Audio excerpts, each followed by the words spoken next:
আসসালামু আলাইকুম রহমতুল্লাহি বারাকাতু। মনটা অনেক ফ্রেশ লাগতেছে, কারণ বাংলাদেশের জনগণ যে সোচ্চার হয়েছে অনেক ভালো লাগতেছে।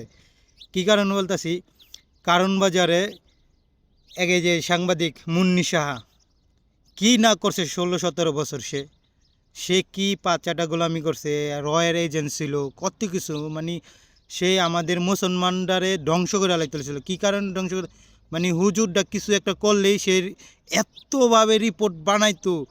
আর বিডিআর হামলার কথা কি বলবো, বিডিআর হামলার সময় আমি ওই জায়গায় ছিলাম। হায় রে ভাই, মনটা তখন আমি ছোট ছিলাম, চোখের পানি, কারণ চোখের পানি ধরে রাখতে পারি, এত সেনাবাহিনী মারা গেছে যা বলার বাইরে।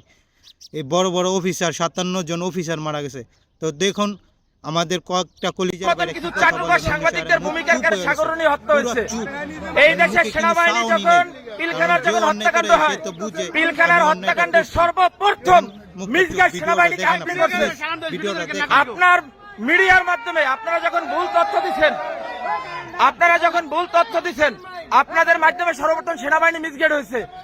ওই দিন পিলখানায় 57 জন সেনা অফিসার সেনাবাহিনী পিলখানায় হত্যাকাণ্ড ঘটনা, গুলজার আহমদ বুলবুল, শাকিলের মতন লোকজন ওই দিন সেনাবাহিনীতে হত্যাকাণ্ড ঘটনা, বিডিআর পিলখানার হত্যাকাণ্ড ঘটনা। এই হত্যাকাণ্ড যখন হয়, সর্বপ্রথম মিডিয়ার মধ্যে সর্বপ্রথম আপনি মিসগেট করছেন।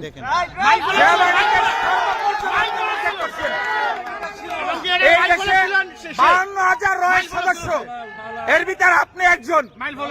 এই দেশকে আপনারা ভারতের অঙ্গরাজ্য বানাবার জন্য যা করাবার তাই করছেন। কথাগুলো বলছে, আপনি এখনো কেন আপনার হাতে এখনো ছাত্র হত্যা রক্ত এখন আপনার হাতে লেগে আছে। আপনাদের মতন কিছু কুলাঙ্গা সাংবাদিক পেশাটা হচ্ছে সবচেয়ে মহৎ পেশা। সত্যের উন্মোচন তারাই করে, কিন্তু আপনারা সত্যের মিথ্যা বানাইয়া এই দেশটাকে একটা ফুটার মতন আপনারা অন্ধকার জগতে বানাই ফেলাইছেন। ভারতের অঙ্গরাজ্য এদের কারণে, এই ধরনের সাংবাদিকদের কারণে অনেক হুজুর জেলখানায় ছিল।